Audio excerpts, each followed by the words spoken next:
Iwara katika sehemu ya pili tulishia pale ambapo tulikuwa tunajiuliza kwamba Salma ndo ataenda kudinywa na Alexi. Unajua tangu hawa wapatane wawe wapenzi hawajawahi kabisa kufanya mambo Sasa tukawa tunajiuliza katika ile sehemu ya pili pale palipoishia, maana Alexi alikuwa anamwambia twende nyumbani kwangu bwana. Na Salma kwa Alex achomwagi. Sasa wakishaenda huko ndo vipi tena? Yataenda kutokea bibi na hatujui. Hebu karibu kwenye sehemu ya 3 tupate kujua kile kilichoendelea. Mzigo mtamu kutoka kwake Baby Love. Bibi anaitwa Uncle J. Bwana binti Salma imepamba moto. Karibu sana mtu wangu, lakini poleni sana kwa sababu sauti yangu kidogo ina mafua, kwa hiyo mnivumilie, lakini mwendo mdundo mpaka tuhakikishe tunamaliza hii ngoma. Karibu katika hii sehemu ya 3. Alex akaniuliza, kwako hakuna wizi? Nikamuuliza kwa nini unasema hivyo? Akasema, jibu swali. Pale kwako pakiwa bila mtu usiku wataiba. Nikamwambia hapana. Basi inabidi tuende kwako ukaanza kupazoea. Sasa nikasema kwangu wapi? Akaniambia kwa mumeo mtarajiwa. Leo nahisi leo lazima ale chakula cha wakubwa huyu. Maana hizi pesa zote nilizozitoa hizi au anaenda kudifaidi, mniombee Salma mie. Sijui itakuaje. Atanikula mimi kwa hisia zote huyu jamani. Sasa bana tulifika nyumbani kwa Alex. Tayari kagiza kalikuwa kanafanyaje? Kanaingia. Akaniambia nioge, twende tukale. Nikamuuliza tunaenda kula wapi? Alex akaniambia kwamba kuna sehemu huwa anaenda kula.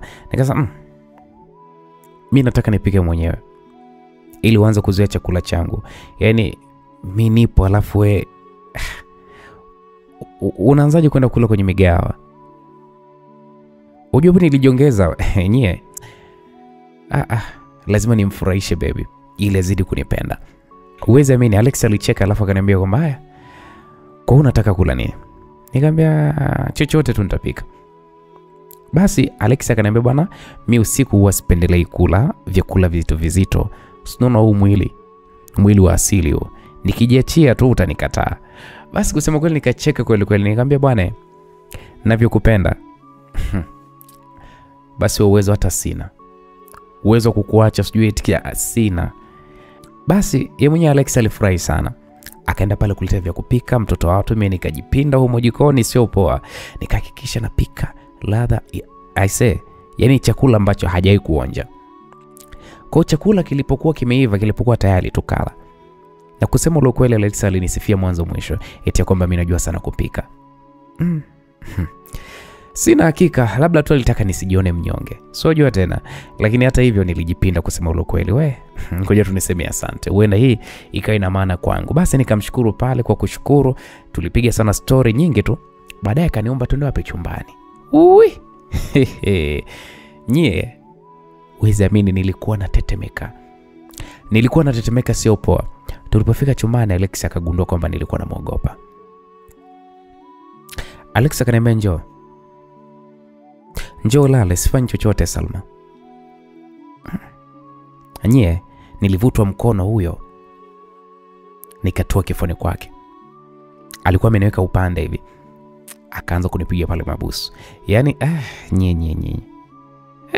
Mnikome, sitaki hata kusimulia. Wala hakuninanilio, lakini alinisumbua karibia siku mzima. Uwezi amini. Asubuhi nilijidamkia zangu mapema mtoto wa kike, nikafanya zangu pale usafi kila kona. Mtu anaamka nyumba iko safi hata sikwambia mtu. Kwanza alinisifia. Basi mimi nilibichwa hilo. Nikapika zangu pale chai vizuri. Sasa wakati tunakunywa chai, Inos akaja bwana. Yaani ile namuona Ino anaingia, kikombe kilikuwa kipo mdomoni. Kwanza niliungua na chai, alafu nikajikuta napaliwa.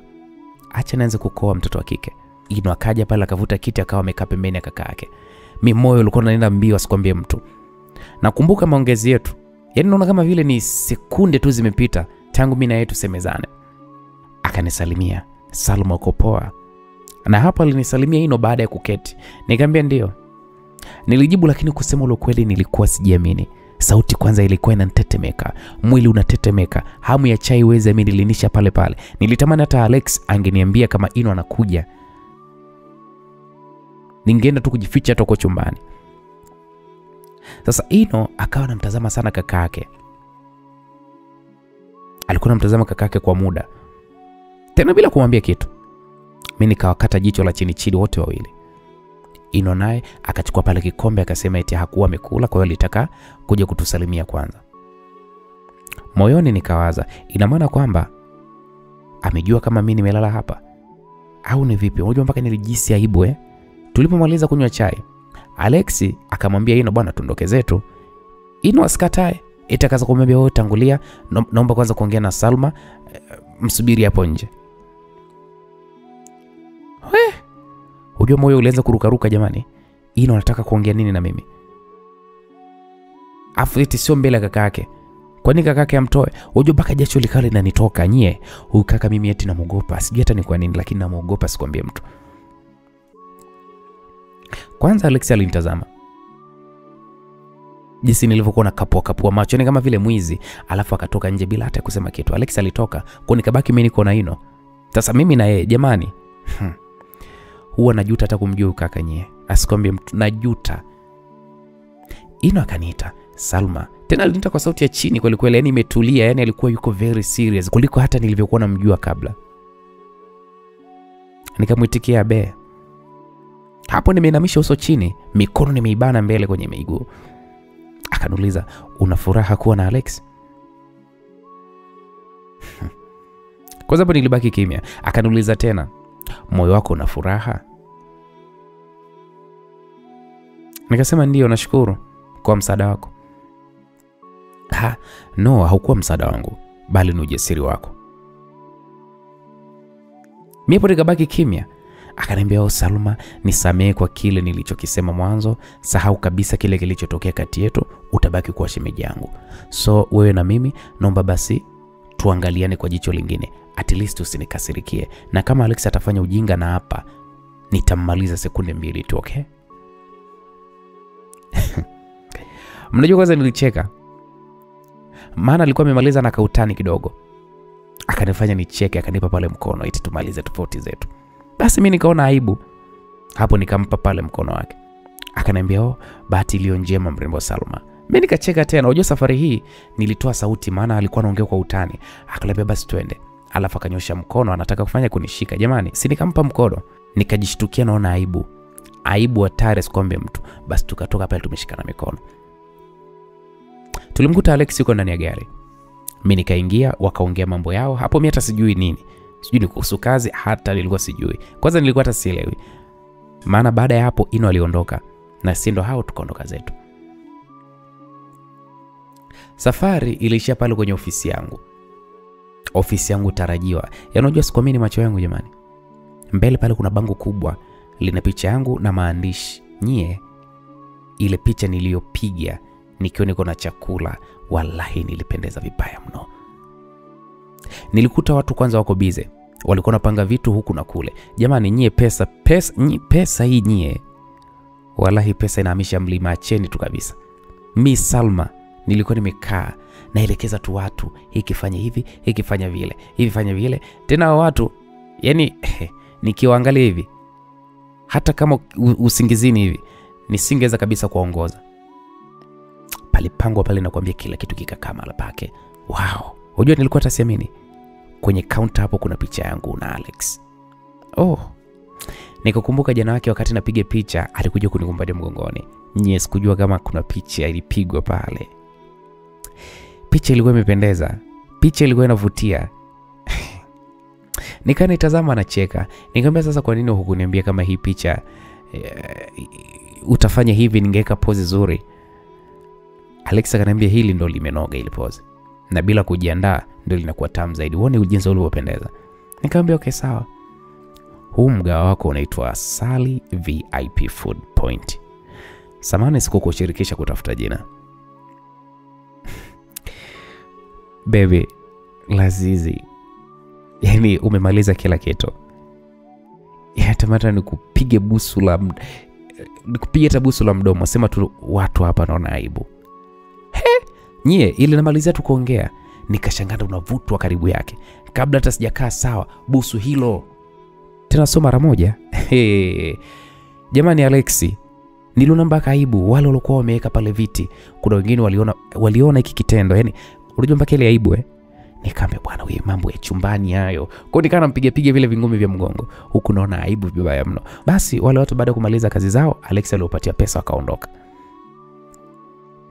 Mimi nikaanza pale kupita kila kona natizama. Hapo nawaza, Mungu wangu, hivi hii sehemu jinsi ilivyo hivi, nitaweza kweli kupika chakula cha hadhi hii? Maana isio tena restaurant, mbona kama hoteli. Maana mimi nishazoea huko Kariakoo, nyama nusu inalisha mchele kilo 3, nyanya za 1000 zinapika mboga 7. Nikasema mbona mtihani mie, nimekoma. Sasa Alex akaniuliza, umeridhika na kila kitu? Baada ya kukagua, nikasema ndio, nimeridhika mpenzi wangu. Asante sana Alex wangu, Mungu akulipe babangu, akulipe heri nyingi, uwe mwanaume bora kila siku, na kupenda vibaya mno. Niweza mimi na Alex alinikumbatia mwenyewe, akaniambia basi baraka zinakuwa ni nyingi hadi naogopa ujue. Basi mimi nikajikuta nacheka. Akaniuliza, unataka hapa pafunguliwe lini? Nikasema ni wewe tu, mimi nakusikiliza wewe babangu, sina hata neno mie. Okay, basi ngoja tuone wapishi tutakaoweza kupata. Moyoni hapo nikasema kumbe hadi kuna wapishi. Kazi ipo. Basi tulikaa hapo kama nusu saa hivi kapita.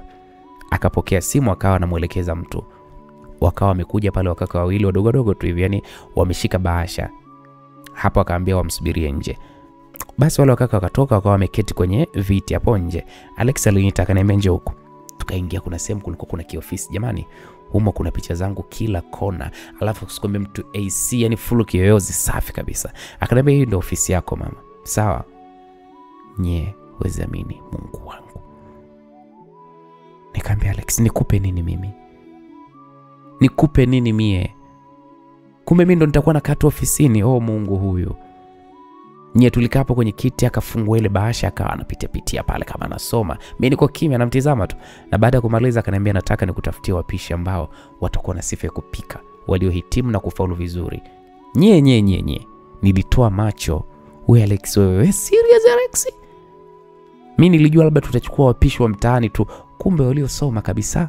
Tena waliosomea mapishi. Akaniambia hutakiwi kuona kazi mbovu. Sawa. Hili litakuwa ni tawi la kwanza, na ukishazoea tutafungua tawi lingine airport kule, ndio kuna hela. Nikamwambia Alex, nikulipe nini mpenzi wangu? Mbona sasa naona mpaka aibu kwa hayo unaonifanyia, ni makubwa sana kwangu kuliko No, Salma, unastahili vyote vilivyo ndani ya uwezo wangu, na nitafanya chochote kwa ajili yako. Nye, Alex aliwaita wale wakaka, akasema sawa, nimeangalia vyeti vyenu, nitawapigia simu siku yoyote ile. Basi wale wakaka wakawa wameondoka. Alex akaongea tena na simu, na baada ya muda alikuja mdada, naye alikuwa ameleta pale vyeti akavikagua, naye akamwambia hivyo ya kwamba atamtaarifu siku yoyote ile. Nikawa najiuliza, mimi naenda kusimamia wasomi jamani, nitaweza kweli? Sijui A wala B. Hivi nitaweza kweli? Watu wamesoma vyuo huko. Alexi naona aliuhisi ule wasiwasi wangu. Akaniambia mbona kama vile hauko sawa? Nikamwambia hapana Alex, mimi niko sawa na hata usijali. Salma, naiona hofu yako mke wangu, lakini niamini nitakuweka juu yao. Utakaa juu yao, unastahili hilo, okay? Nikasema sawa Alex wangu. Alafu swala la wapishi mimi nitalisimamia. Kwa wewe tafuta tu watu wa kufanya kazi za hapa na pale, kama usafi wa kuosha vyombo, na utakao utunze hiyo bustani. Mandhari ndio kila kitu, ili kuleta mvuto zaidi. Sawa, hilo halina shida baba. Hii siku yenyewe tulishinda pale mgawani mpaka majira ya jioni. Akaniambia siku ya kufungua hapa tufanye katafrija kidogo, unaonaje? Maana ni jambo la furaha. Nikamwambia ni vizuri Alexi, ngoja basi nije. Nikamwambia sawa. Unajua hata sikumuuliza anaenda wapi. Niliamua tu kumpigia mama, maana nilikuwa na furaha sana. Sina mtu wa kushare naye zaidi yake. Wa kushare naye ni mama yangu. Mama yangu akapokea, tukasalimiana vizuri. Akaniambia wewe Salma, wewe una bahati sana mwanangu. Sasa hapo ilikuwa hata kabla mimi sijaanza kumpa umbea mamangu na shangana niambia kwamba mimi nina bahati sana. Nikamwambia mama kulikoni? Akaniambia Salma, wewe una bahati sana binti yangu. Mama kivipi? Yaani hapa natamani hata uje nikukumbatie. Tayari umeme tunao na tunajengiwa nyumba mtaani. Watu sasa mtaani wanavyotushangaa na hisi hawa wataturoga. Mimi kwanza hapo nikashangaa. Huyo ni Ino tena au? Ikabidi nimuulize mama, kwa huyo ni Ino Akasema sio.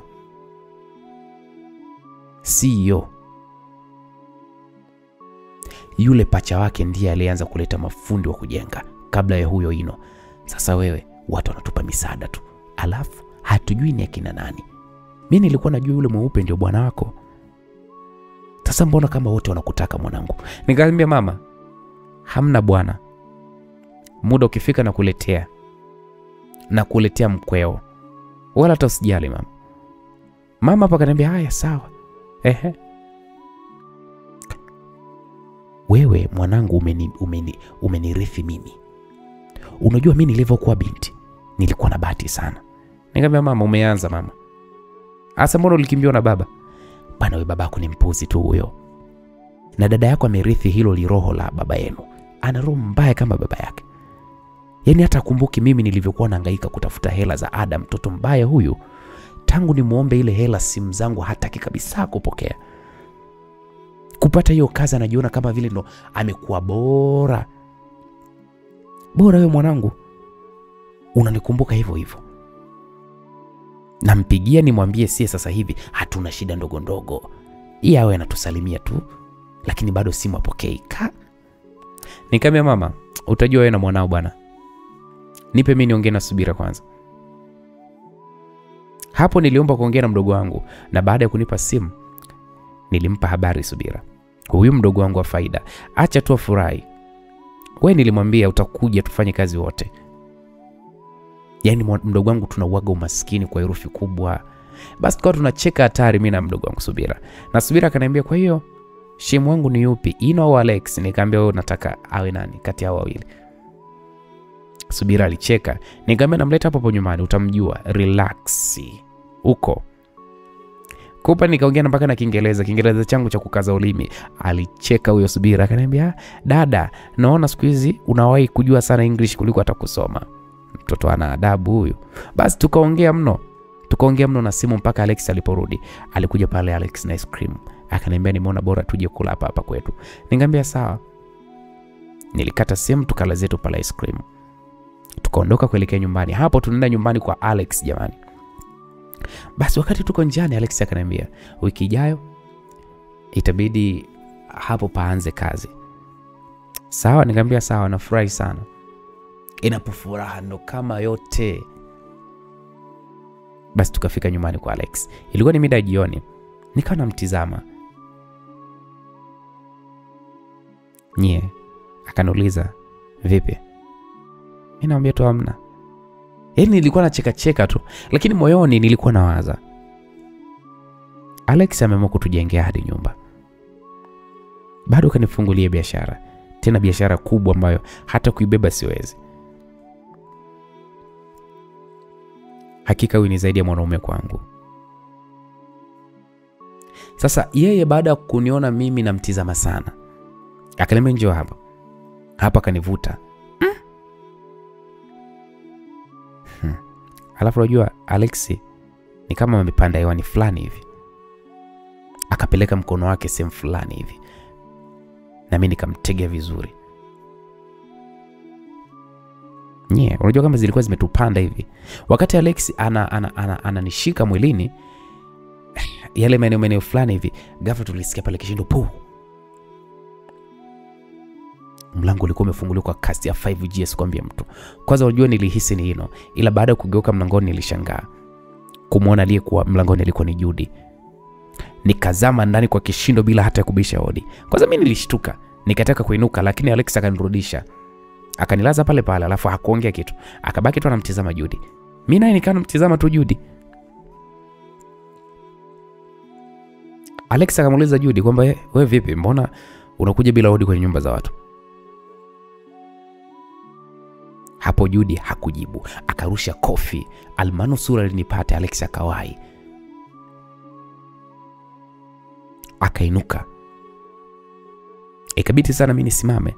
Niliona hali ya hatari. Judy alikuwa na hema juu. Yaani anaongea maneno kama yote. Anatoa lugha chafu, anatukana vibaya mno. Yaani ndio usiseme. Kwanza Alex akamsukuma Judy, maana Judy alikuwa na panic, anataka kunipiga. Akamwambia, ole wako mguse Salma. Judy, nitakuumiza mwanamke, nitakuumiza. Hapo Alex alikuwa anaongea mpaka anatetemeka. Judy akatoa pale karatasi fulani hivi, siku ya juu mwanzo kusema la kweli. Akamtupia Alex, akamwambia, unataka kunitelekeza kwa ajili ya huyu malaya mchawi huyu? Hajui hata kusoma a e i o u. Huyu mpuzi ndio unataka achukue nafasi yangu mimi? Sasa yale maneno alikuwa anaongea Judy, na hisi Alex alikereka kwa sababu Alex alimuwasha mbonge mkibao. Nikasema toba. Kumbe Alex anapiga wanawake. Jamani, kuna wanaume wengine hata umkele vipi hawezi kunyonyoa mkono akakupiga. Huyu Alex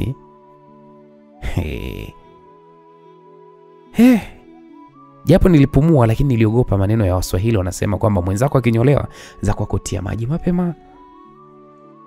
Ina maana kwamba Alex ipo siku na mie pia nitakula mambata zaidi hata ya haya. Ukweli nye niliogopa tena sana, tuwese niliogopa mno. Judy alishika pale uso wake, akainama chini kama kwa sekunde 2 hivi. Mimi nikamzuia Alex, maana alikuwa amepanic vibaya mno. Akasema, Judy, ondoka humu ndani na uondoke kwenye maisha yangu. Sikuwahi kuhisi kama kuna siku nitampiga mwanamke, lakini wewe unataka mimi niwe mkatili. Na kuapia Judy, tunakuelekea utafatwa hapa na ambulance. Hivi unanielewa ninachokisema? Judy, ugomvi wangu mimi na wewe marufuku, hata kwa bahati mbaya kumtaja Salma. Salma ni mwanamke wangu, na nikwambie Salma ndiye anaenda kuwa mke wangu na sio wewe. Geuka na usije tena mbele ya macho yangu. Alex alikuwa anaongea kwa hasira. Judy akakota zile karatasi. Hapo sasa alikuwa achaanza kulia. Nikasema kuna watu wanajua kuigiza. Yaani alikuwa ameingia kibabe, alafu ghafla tu anaanza kutilisha huruma. Judy alichukua zile karatasi, alafu akamwambia Alex, please Alex, hebu tazama hii, mimi niko na mwanao, nimetoka leo hospitali, angalia hii Alex, naomba mimi nimeshajifunza dunia imeniadhibu Alex nani. Ama neno kibao pale kujiombelesha msamaha. Unajua mpaka nilishangaa. Nikasema bas, yale maneno ya Alex aloniambia haya hapa sasa nayaona. Alex akasema, nitole upuzi wako, mpelekee huyo mzee wako, mimi sina mtoto na wewe. Alex, angalia ultrasound, umri ujauzito ni miezi 3. Sasa kipindi hiko sikuwa nimekutana yule mzee, na isitoshe nimeachana naye tayari. Alex, nakuomba tule mtoto wetu. Alex, jinsameni na nini? Salma, ongea na Alex please, usitutenganishe. Alex, mimi nitaishi vipi Alex wangu? Unajua vizuri maisha yangu mie nitaenda wapi? Alex, kimekwenda kimerudi. Sasa mimi nikawa nawaza huyu mwanamke ni mpuzi. Alex alimtimua Judy, akamtoa mpaka nje ya gate, na akamwambia mlinzi kwamba asije akamwacha Judy akaingia huko ndani hata kwa bahati mbaya. Lakini kusema ule kweli, hapo moyoni nilikuwa tayari nina wasiwasi. Maigizo ya Judy niliyaona vyema kabisa jinsi anavyojutia. Unaweza kusema kweli amebadilika kabisa. Alex alikuja pale akanikumbatia, akaniambia, Salma, sahau kilichotokea hapa, hakitakuja kutokea tena, na kuahidi. Nikasema, Alex, mimi nakupenda kweli mpenzi wangu. Mimi mwenyewe nakupenda Salma, tena nakupenda sana. Nikasema sawa. Basi tukafanya pale shughuli zetu zingine. Swala la Judy kila mtu akawa amefanyaje, amelipotezea. Lakini mimi akilini, unajua lilikuwa bado lipo. Yaani nilijifanya kama nacheka mbele ya Alex, lakini akilini ile jambo bado lipo. Na hisi hata Alex mwenye kichwani mwake ile jambo lilikuwepo. Sijui alikuwa anawaza nini. Hata mimi sijui yale alichokuwa anakiwaza. Lakini mimi nilichokuwa nakiwaza baada ya yale maigizo ya Judy ni kulala na Alex. tena tufanye, na nilijipanga kumpa haswa, maana sasa tunakoelekea nitajanganywa tonge mdomoni huko. Naona Judy anajua sana kujitilisha huruma nye. Kwa hii picha niloiona kitaumana. Alafu Alex anaonekana kabisa ni yule mtu wa huruma. Japo kampiga Judy, lakini moyo wangu uliniambia ni kwa kuwa na hasira naye kwa yale ya nyuma. Nilipomwangalia Alex wakati anamgombeza Judy, alikuwa ni mtu mwenye hasira sana na ana chuki. Ila kwa upande mwingine unajua ukiwa unamchukia ex wako tena sana, una hasira naye sana, hutaki hata kusikia stories zake, hutaki kumuona, my dear, wewe bado hujamalizana na ex wako. Na kwa pia yani bado moyo wako upo kwa ex wako. Nilimtambua Alex vyema sana. Nikawaza huenda ni kweli Alex yupo na mimi, ili tuweza kumlipizia kisasi Judy. Na hizi raha zote hizi nitoke kwa Alex kweli kirahisi tu? Hapana, kwa kweli hapana. Yani nitapambana hata kama ungekuwa wewe msikilizaji. Nikasema hapa mimi nitapambana iwe kufa ama kupona. Hapa kwangu hatoki mtu. Yani hapa hatoki hata iweje. Kodi ile hapa moyoni kwamba nitafanya kila niwezalo kumshika huyu Alex. Abaki hapa na asiende popote. Kama shida ni mapenzi, basi nitampa hata vyote yale. Siku nilipika chakula kitamu sikwambie mtu. Maana nilisema usiku wa leo lazima Alex ale kile chakula kingine. Yani lazima apende spende leo, lazima ale, lazima nimpe tunda la Eden. So ili sasa lile tunda la Eden alile vizuri, ni lazima ashibe kwanza msosi umpe nguvu. Afu nikienda kumpa msosi ule wenyewe ule, enjoy. Na nikikumbuka hiyo siku huwa naona aibu kusema lo kweli. Maana sio kwa vile visa niliamua kufanya jamani. Basi baada ya chakula tukaingia ndani. Kule chumbani sasa nikakoga vizuri, sikuvaa taulo, nilivaa tu kimtandio. Na vile mnajua vile nimejaliwa yale mambo yetu Basi bwana, nikana paka zangu pale mafuta kwa mitego kama yote. Mudo wa Alex yuko kitandani. Alikuwa anachezea simu, sijui alikuwa anachat na nani, sijui alikuwa anafanya nini wala hata sijui. Alikuwa tu ananitazama kwa jicho ile la kuibia. Na mimi namcheki tu pale mbele kwenye bukta yake. Pamekasirika hatari. Nikasema yes, namna hiyo. Hapa kazi tayari. Kwa nilifunika pale kopo langu la mafuta mdogo. Nikaanza kupiga hatua kuelekea uwanjani. Leo nimesha hapa. Lazima mechi ichezwe. Iwe kwa jua ama mvua, lakini lazima mechi ichezwe. Kama shida ni mtoto, basi naamini kizazi ninacho. Kwa hiyo Judy nitakutana naye clinic. Basi nikapanda kitandani, nikamlalia pale kifuani mwake. Nikamuuliza, bebe, hulali? Naona bado uko busy na simu. Alex kwanza kanitazama akasema hapana, nilikuwa kuna vitu na cheki tu kidogo, ila nishamaliza mpenzi. Hapo mkumbuke nimelala kifuani mwake, yani nayasikia kabisa mapigo yake ya moyo jinsi yanavyokwenda mbio hatari. Jinsi anavyonimezea mate sasa. Nikasema waacha we. Alafu kitambo, unajua mimi single jumla. Yani hata ile sijawahi. Nikamwambia ni Alex wangu, unajua unaona kama ndoto mimi kuwa hapa na wewe, siamini kabisa. Hapo naongea huku nampapasa, alafu naongea huku nimelegea, ni kila kitu mpaka yani nimelegea. Kana papasa kile kifuani, tumbo pale kwenye askari wake. Namuona jinsi anavyotetemeka, hawezi hata kuongea vizuri. Anajibu kwa sauti ambayo inatetemeka. Nikasema huyu moyoni, nikasema huyu tayari huyu. Nikamwambia baby, mimi nalala. Unajua kwa nini nilimfanyia hivyo makusudi? Yani nikamwacha afu nikataka kulala. Sikutaka mimi ndo nimuombe. Nilitaka yeye ndo aombe mzigo. Mimi nishamtengenezea njia tayari. Kwa nikageuka pale upande wa pili nikalala zangu. Namsikilizia tu anavyohangaika huko nyuma, alafu sikujua hata shuga. Na vile nimegeuza mgongo, basi msambonda wote huko kazi kwake. Basi akanikumbatia pale kwa nyuma huko amelala. Anajidai kama vile anakoloma. Nyume vipi? Au kwa Judy alikuwa haombi. Nikamsogezea zaidi. Basi anagusa pale na mzee wake anazidi kukasirika vibaya mno. Askari wake amekasirika vibaya mno. Sasa mpaka akawa ananikera huyu Alex. Vipi huyu? Kwa hiyo yeye haumii au vipi? Mbona haombi? Baada ya muda nikawa nishakata zangu tamaa. Nikaamua sasa nilale zangu tu. Hapo nimenuna hatari. Walai, yaani ungepata nafasi ya kuniona ungesema kwamba labda nimedhulumiwa, labda mali. Kumbe tu sijapewa haki yangu ya ndoa. Basi nikaanza pale kuhisi pumzi ya kasi kweli kweli kwenye shingo yangu. Mara mtu pale ananipiga mabusu shingoni, nikasema si ndo hapa sasa, mambo si ndo hayo nayataka mie. Nikajikausha kimya. Akatoka shingoni akamia mgongoni kwenye uti huu wa mgongo. Mimi nikaendelea, mimi mwenyewe nikashindwa kuendelea kuvunga. Baadaye baada ilikuwa show ya kinyama, sikwambie mtu. Show hiyo siku mimi ndo ilikuwa mara yangu ya kwanza mimi na Alex kunyanduana. Kwa niliapa kumpa mapenzi ya kizungu ya Kiafrika yani nikampa pale, nikammalizia penzi la Kinyamwezi. Alitoa miguno ya kikwao, ndo nikachanganya sasa na vya kizungu kumalizia kabisa mechi.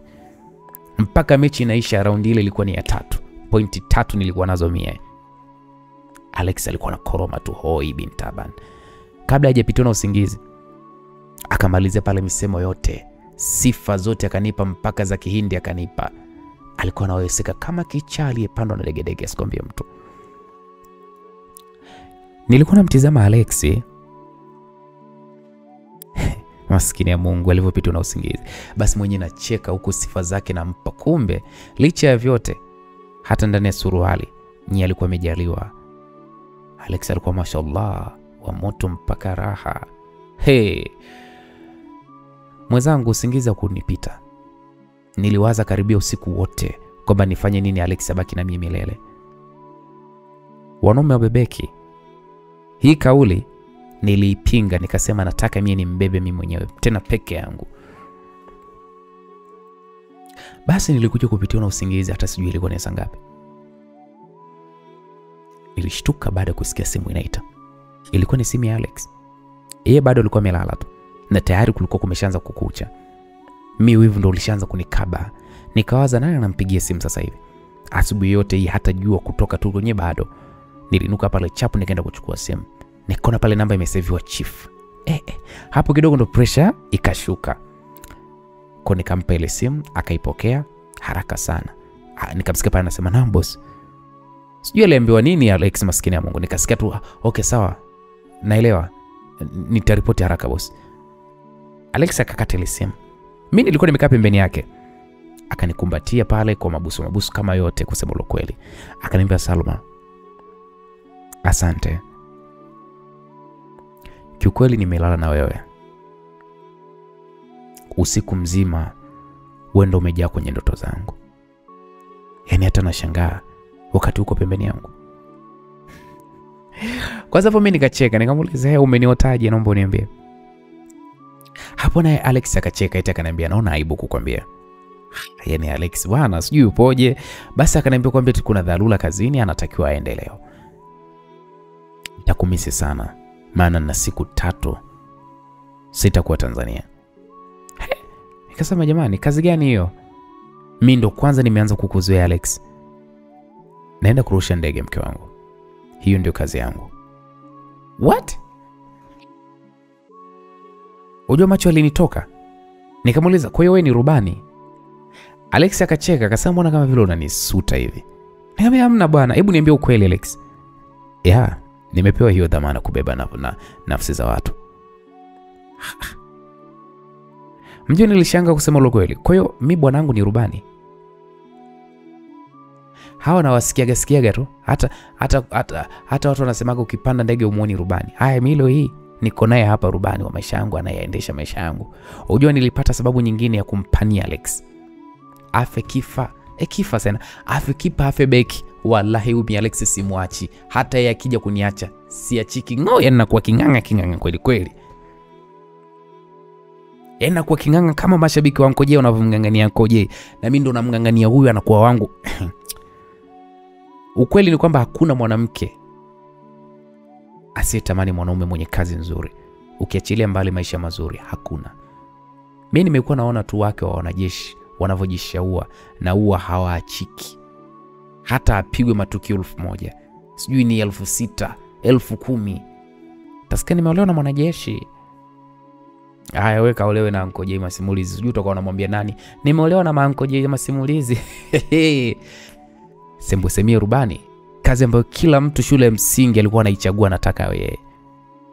Mungu anisaidie tu. Mie mtoto wa kimaskini sikuwahi kuota kuwa na mwanaume wa hivi nye. Nikamuuliza, kwa hiyo wewe Alex unaenda wapi? Naelekea Ureno.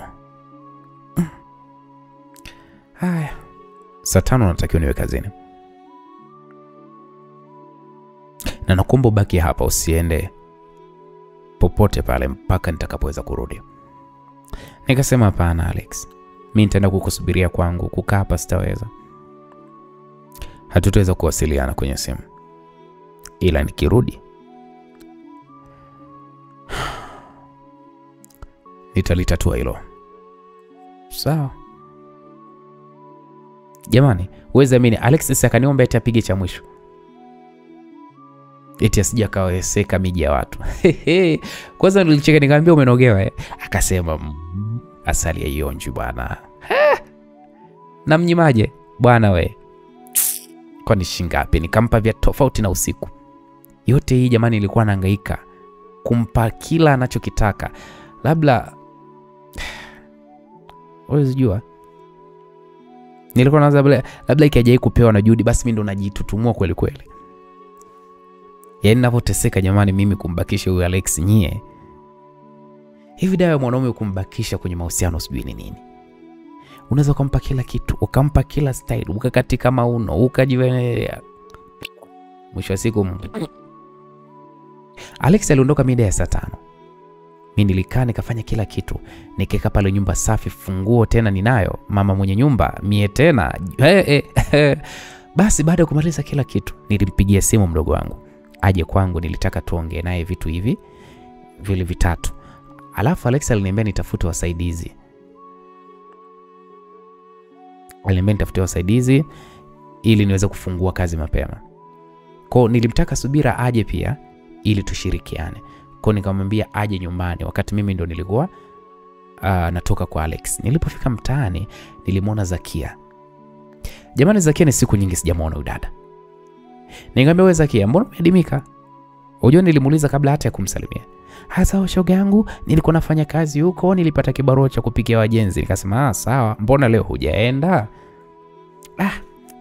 Tenda bwana imeisha, hapa ndo nahangaika kutafuta kijikazi chochote. Sasa Zakia aliposema hivyo mimi nikapata wazo. Sasa bora nimchukue hata huyu jamani. Alafu Subira ataniangalizia huko anaowajua. Ila sikumwambia kwanza Zakia kwamba namtaka. Tukaa tunaongea tu, maana wote tulikuwa tunaelekea njia moja. Zakia naye alivyokuwa mbea, jamani mnamjua. Yaani hata usipomuuliza, lakini kama anaumbea ataanza kukupatia. Basi akaniambia hivi, ulisikia habari za mke mwenzio? Nikamuuliza mke mwenzangu nani? Mbona mimi sijaolewa? Si huyo Judy, sijui mnachangia bwana. Nikasema wewe naye hamna bwana. Bwanake si mzee Amos. Nakwambia mke wa mzee Amos sijui alienda kulilia mizimu kwa kwao. Amerudi kwa kishindo kwake shoga yangu. Shogile yule out katolewa. Nikasema we unasema kweli? Kia Mungu sikutani shoga. Nikamwambia lini hiyo? Nasikia karibia wiki hivi. Nilikuwa sipo mtaani, nimefika tu ndo nakutana na hizo habari za moto. Amefukuzwa kama mbwa yule anayejiita kuinua mtaa. Salijishaua kuhamia kwa mzee Amos. Yeye hana hata haya. Singemwambia kampangie mbali na hapa jamani. Nakwambia Judy katimuliwa huko. Nikasema ila Judy wa ajabu kweli. Kwa akajiona kafika kwa mzee Amos na kwenda kuishi hapo hapo. Ila Judy yule kuna skrubu moja imefyatuka huyu binti so bure. Umeona Alafu nasikia ni mjamzito. Huyo Amos huyo ndo anamtangazia habari zake. Nikasema wewe. Ila nyie mapenzi, sijuzi tu hapa huyu mzee Amos alipigana kwa sababu ya Judy. Leo naambiwa hataki hata kusikia hilo jina. Nikasema uchawi upo haki ya Mungu. Hatari unaambia yule mama kaenda kuanga kwao. Sasa jamani kusema ule ukweli, swala la mimba ya Judy nilitaka kumuuliza zaidi Zakia lakini Nikawa najishtukia, hii mimba ni ya nani? Hii mimba ni ya Amos au hii mimba ni ya Alex? Hapo sasa ndo kichwa kilikuwa kinaniuma hatari sikwambie mtu. Judy anasema ana mimba ina miezi 3. Kwa hiyo alikuwa bado yupo kwenye mahusiano na Alex, si ndio? Unajua kichwa kilikuwa kinanigonga. Nyinyi acheni tu, tulipiga pale story na Zakia mpaka nafika nyumbani nikawa nimefika naye. Mada ilikuwa ni hiyo moja tu, Judy. Anipa stories za Judy. Mara sijui hiki, mara sijui hili, mara sijui Judy anaishi kwa mama yake mdogo, maana pale sijui nyumba sijui alirudisha, akaenda kwa mzee wa Mosi, mama mwenye nyumba sijui amerudi na ikafukuzwa. Ndio maana akakibia Alex, yani kwa mambo kibao. Lakini mimi moyoni nikajiambia hii vita ya kumpigania Alex mimi na Judy haijaisha. Haijaisha.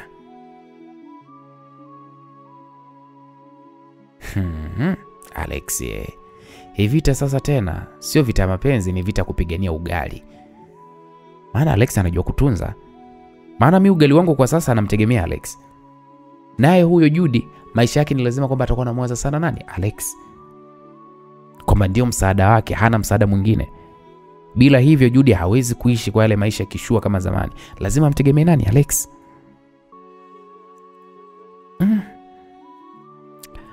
Alifika Subira ambaye ni mdogo wangu.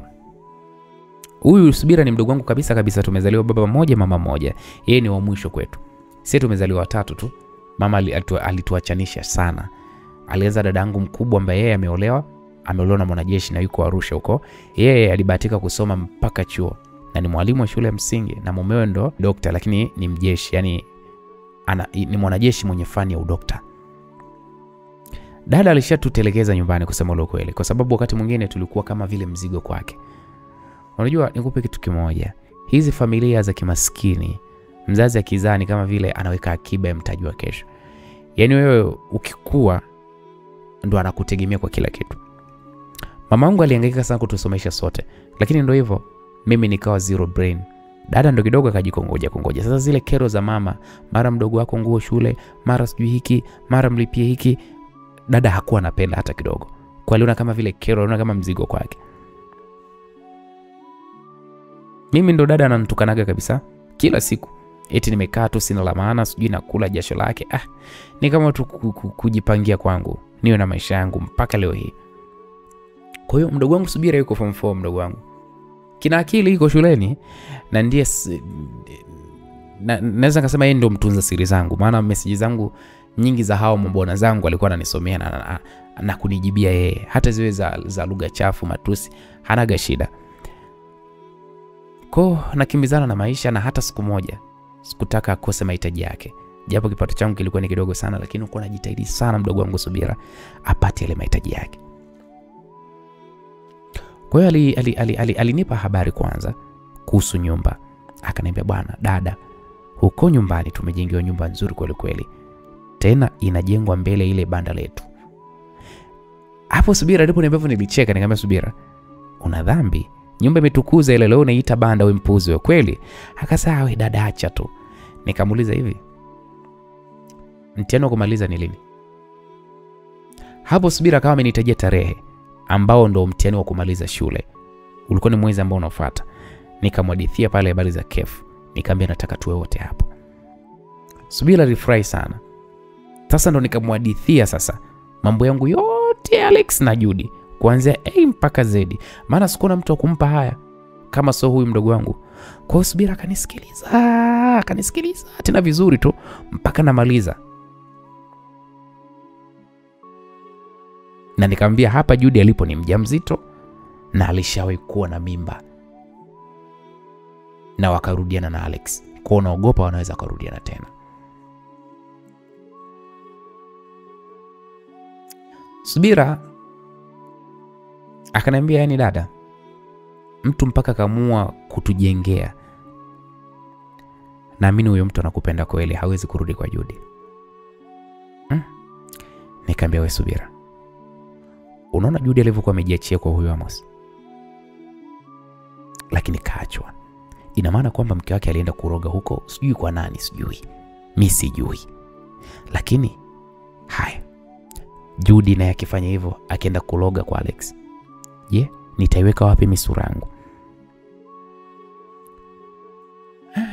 Dada hapo ndo kazi sasa. Lakini dada, subebe mimba. Wazo la Subira, unajua kwanza nilicheka sana. Nikamwambia mtoto, wewe mpuzi wewe. Eti wewe ni mpuzi Subira.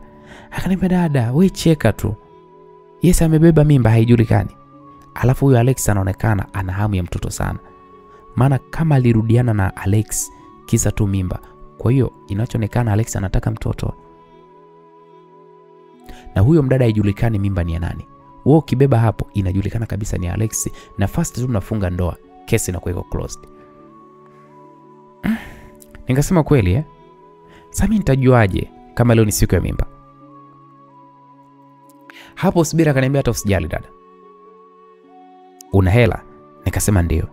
Akaniambia tuende ukanywe dawa kwa bibi mmoja vipo huko. Ni bibi ambaye wa shoga yangu. Mambo ya uzazi haya faster tu. Nikamwambia Subira, wewe umejuaje? Mbona kama vile fundi? Wewe dada nawe, unajua mimi ni fundi ndio maana umekuja kunifuata au sio? Nikamwambia sijui unatoaga mimba wewe. Basi tukafika kwa bibi nakwambia, akaniuliza pale mara ya mwisho kufanya lini. Alafu yule bibi ananiuliza mbele ya Subira, jamani mpaka niliona aibu nye. Asa najibu nini? Nilijikuta tu nabaki na jumauma tu. Maana ni leo tu asubuhi baada ya miaka kupita. Nimeosha kutu leo asubuhi hii. Ukiacha ile ya jana usiku. Nakwambia nilishikwa na kigugumizi nikayatoa macho. Subira kaniambia, au nikupishe dada? Nikamwambia hapana. Wewe hata usitoke. Nikavunga nikamwambia jana usiku. Hapo niliona aibu kusema kwamba ni leo asubuhi nimetoka kufanya. Yule bibi akaniambia nakumbuka aliniuliza period yangu ni lini kuingia. Nikamtajia, akasema tangu uingie ulishawahi kufanya hapo kati. Nikamwambia hapana. Akasema nenda uje baada ya wiki 2. Nikasema wiki 2 mbona mbali? Akaniambia nenda usubiri wiki 2 ipite ndio uje kunywa dawa.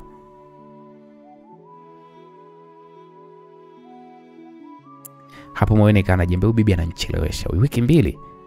Yaani kichwani nilikuwa nawaza mimba tu, nilikuwa nataka nipate dawa ya faster ninywe. Alex akirudi safari funge kazi. Kwa niliondoka pale kwa yule bibi, lakini nilikuwa nimenuna kweli kweli. Maana alikuwa amenigomea yani alikuwa amenigomea kunipatia dawa mpaka hizo wiki 2 zifanye zipite. Wiki 2 niliona mbali kusema lo kweli. Nilienda kwa Zakia, nikamwambia bwana kuna mtu anatafuta watumishi. Ni mgahawa wa kisasa. Zakia kaniuliza malipo, nikamwambia pesa ni nzuri tu. Maana nilipewa maelezo yote na Alex. Nikamwomba atafute wasichana wengine 2 wa kusaidia pia. Kwa akaelewa. Aliponiuliza mgahawa wa nani, nikamwambia wa rafiki yangu tu. Atamjua kazi zikianza. Hapo ndo nikarudi zangu sasa home. Nimefika home, 1 haikai, 2 haikai, nawaza mimba. Nasubiri hizo wiki 2. Nilishindwa kusema lo kweli kuzisubiri. Nikaenda pharmacy kutafuta dawa. Wakaniambia dawa hizo za kurutubisha nianze kunywa baada ya kumaliza period. Yale. Sasa bora tena yule bibi nye. Kwa siku zilienda, Alex akarudi. Siku yenyewe nilishangaa tu yuko nyumbani kwangu. Alini surprise. Nilivyokuwa nimemiss, nilifurahi. Akaniomba tena Alex. Huku anaomba samani eti hakutaka iwe hivyo, lakini anashindwa tena kujizuia. Eti kila kiniona anapandwa tena ukichaa. Nikamwambia hata usijali, nitakupa muda wote, hata kama napika na unataka nitaacha tu viungo viungue huko jikoni, lakini wewe ule mpaka Alex alicheka akasema, Salma, wewe maneno yako hayo unazidi kupandwa na ukichaa. Nikamwambia usijali baba, mimi nipo kwa ajili yako. Mungu kanitengeneza kaniumba kwa ajili yako. Unapotaka tunakupa. Hiyo siku alala hapo kwangu. Nakumbuka vizuri tu. Siku inayofuata aliniambia twende kule ofisini kwangu. Kuna vitu tunakwenda kuviweka sawa. Tumefika huko akaniambia, Salma, nimewaza sana, naona ni vyema twende nyumbani kwetu. Nikakutambulisha kama mchumba wangu na kwenu niende sasa rasmi. Mjini niliona kama ndoto. Nikamwambia mpenzi wangu, sina neno zaidi ya asante kwa kunipa hii heshima. Alex akaniambia okay sawa. Basi wakati tupo huko, simu Alex iliita. Akapokea. Nikasikia anasalimia pale, shikamoo mama.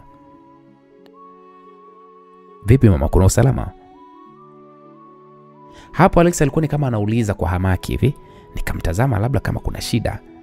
Nikaona anasema sawa mama. Hata hivyo kesho nilipanga nije na mgeni hapo.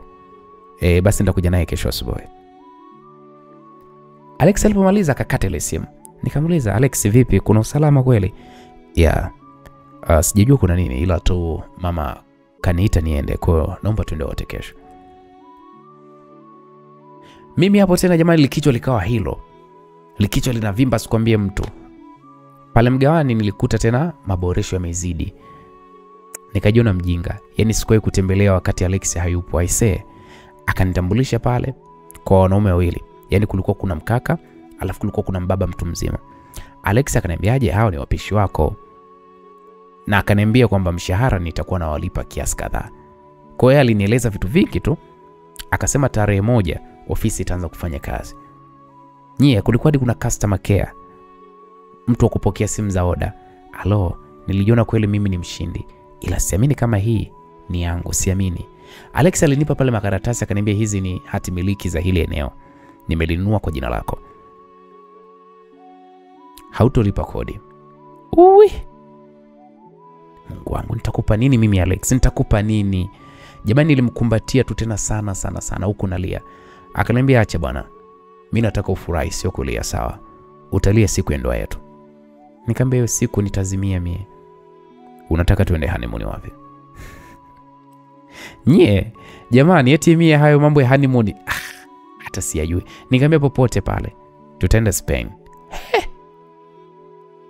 Ni kama anaota. Mimi nende Spain. Mimi huyu Salma mie. Haya bwana.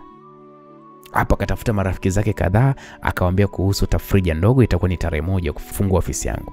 Felix pia alikuwepo, hata Bruno pia alialikwa pia, na wengineo wengi tu. Alikuwa ananitajia tu majina, lakini mimi wengine hata siwajui, na aliniambia kwamba niwaalike pia watu wa upande wangu ambao mimi naona wanafaa kualikwa. Nikasema sawa. Baada ya zile heka za siku nzima, jioni tulienda nyumbani kwa Alex. Koni dilala huko. Asubuhi Alex akaniambia nijiandae, tunakwenda kwao. Kwa alinunulia nguo za kuvaa, nikavaa mwenyewe nikapendeza na vile nimejaliwa. Alhamdulillah. Basi ndo naenda kwa wakwe kwa mara ya kwanza kwenye maisha yangu. Unajua sikuwahi kupelekwa. Sije kupelekwa na bwana wangu yeyote jamani. Hii ndo ilikuwa mara yangu ya kwanza. Nilikuwa natetemeka. Mie nahangaika. Sijui nikifika huko ndo napiga magoti, sijui nasema nini, yani hata sijui mwenzenu. Sijui naangalia chini, sijui naangalia juu, yani sielewi. Basi tulifika mitaa fulani hivi ya ushuani hatari. Nyumba kali. Akapiga pale honi tukaingia. Jamani, maisha yao jamani. Sio ya kinyonge. Mpaka kuna muda nikajiuliza hivi Judy na Alex walikutana vipi? Bana, Judy ni choka mbaya. Alex ni maisha matawi, mtu mwenye kwao ana hela. Mpaka nikajiuliza walikutana vipi? Basi tukaingia pale, akanifungulia mlango nikashuka. Akaniongoza kuingia ndani. Hapo natetemeka. Tukafika sebuleni, nilimkuta mama mtu mzima hivi. Alikuwa amekaa kwenye kochi, alikuwa amevaa miwani. Anafanana mno na Alex. Yaani ni mweupe. Alinikaribisha vizuri tu. Nikawa nimekaa hapo kwenye kochi na Alex akawa amekaa pembeni yangu. Tukasalimia. Alex akasema shikamoo mama. Hapo ndo nikajua huyu kumbe ni mama yake. Basi baada ya kuitikia akaniambia umekuja mapema sana. Nilifikiri utakuja jioni. Alex akajibu hapana mama, kuna mambo usikupuzia. Sawa, ngoja nimuite baba yako. Hapo yule mama aliinuka, akapandisha ngazi kwenda juu. Mimi hapo na meza tu mate. Nikilitazama lile jumba, ni watu wanaishi bwana. Kwa nini niliendelea pale kuangazangaza huku na kule kukagua mazingira ya pale ndani. Wakati bado nafanya ziara ukaguzi, ghafla nilisikia ukelele kwa mbali. Kutokea katika moja ya chumba, nilisikia kwa umakini. Ilikuwa ni kama mtu vile anafanya usafi wa vyombo. Kwa hiyo na mimi nikakazia macho yangu huko kwa sekunde kadhaa. Nikawa nawaza, huku itakuwa ndo jikoni Jamani, jumba ni zuri hili. Mungu nijalie nikubalike tu kwa wakwe hao. na mimi niwepo kwenye huu mjengo. Sasa wakati nafanya sala zangu za kimoyomoyo, ghafla kule jikoni akatokea Judy. Kwanza mjue mpaka nikashangaa imekuaje tena. Judy kwa kina Alexi. Mungu wangu. Kuna usalama kweli hapa. Unajua nilimtazama Alex. Yeye mwenyewe kwanza Alex alishtuka. Hakuna alitegemea kumuona Judy hapo. Judy alikuja sehemu tulipokuwa bila hata aibu, akatabasamu na kisha akatuambia karibuni za huko mtokapo. Nyie, nilisi pumzi kama vile inabana ise. Alexi aliinuka akamuuliza Judy, umefuata nini hapa? Basi mnadhani Judy alijibu? Hata hakujibu, aliendelea na kazi yake. Yaani kama vile, yaani unajua yule mtu ambaye ni kama mwenyeji kwenye hiyo nyumba. Hakuwa na ugeni hata kidogo. Jasho lilizidi kunichuruzika nyie. Alex alipiga hatua za haraka haraka akamfuata pale Judy. Na muda huo huo ikasikika sauti ikisema, Alexi, sitaki fujo nyumbani kwangu. Sauti ilikuwa ni mama Alex. Aliyekuwa anashuka ngazi taratibu huku nyuma yake akiwa ameongozana na baba yake Alex.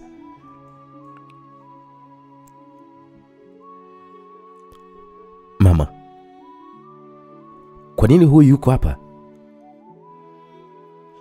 Yupo kwangu na sio kwako. Kwani wewe umejua nilichokuitia hapa? Hebu nitolee mikelele zako hapa. Kaa hapo. Alex akarudi akakaa. Mungu wangu. Hii ni nini? Nye moyo ulikuwa unanenda mbio hatari. Nalipukwa na moyo. Naogopa. Nini kitaendelea kutokea? Mama Alex na mume wake walikuja pale wakaketi mbele yetu. Yule mama akamwambia Alex, sitaki nikasirike. Unanijua vizuri tu Alex. Alexi, una chochote cha kuniambia kuhusu huyo binti? Naona umepaniki sana kumuona. Kwa hiyo unajua upuuzi uliofanya, si ndio? Hapo babake Alex ndo alianza kuongea, tena kwa kufoka. Nikasema nimekoma mie. Lakini baba, ilitakiwa mkae kwanza chini na mimi muongee na mimi. Na sio mnampokea tu kwa sababu eti kaja tu kusema alichojisikia kukisema.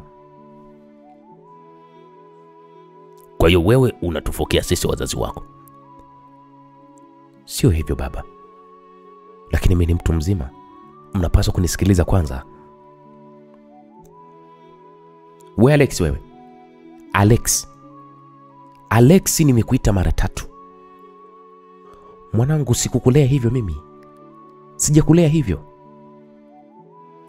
Huyo mwanamke kweli aliteleza, lakini tayari ana mtoto wako.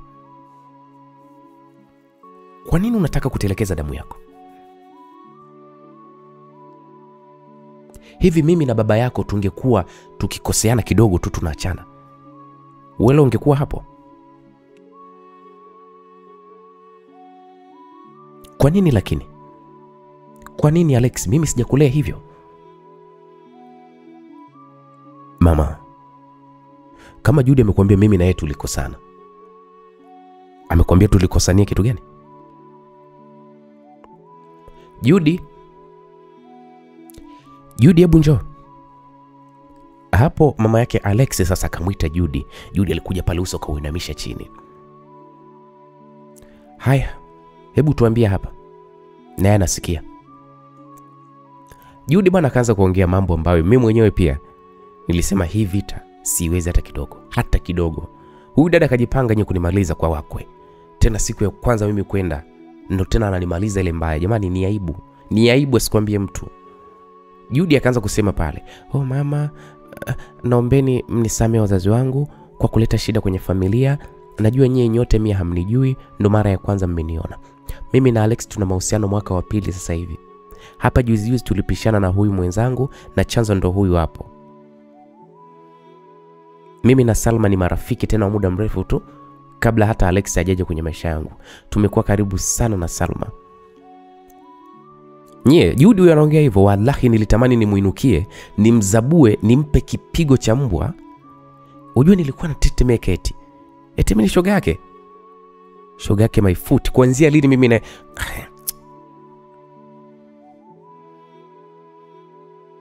Kwa Judy, wewe kumbe hata wewe kwenye kuongopa pia uko vizuri. Sina maana yake Judy. Wewe Alex, hebu kelele, nyamaza. Hapo babake Alex naye akampiga mkwala Alex. Alex akakaa kimya. Mimi hata kumtizama siwezi. Yaani hapo nimeloa jasho na mkojo na hisi kama vile vinataka kutoka. Hivi ushawahi kudhalilishwa ukwenu wewe?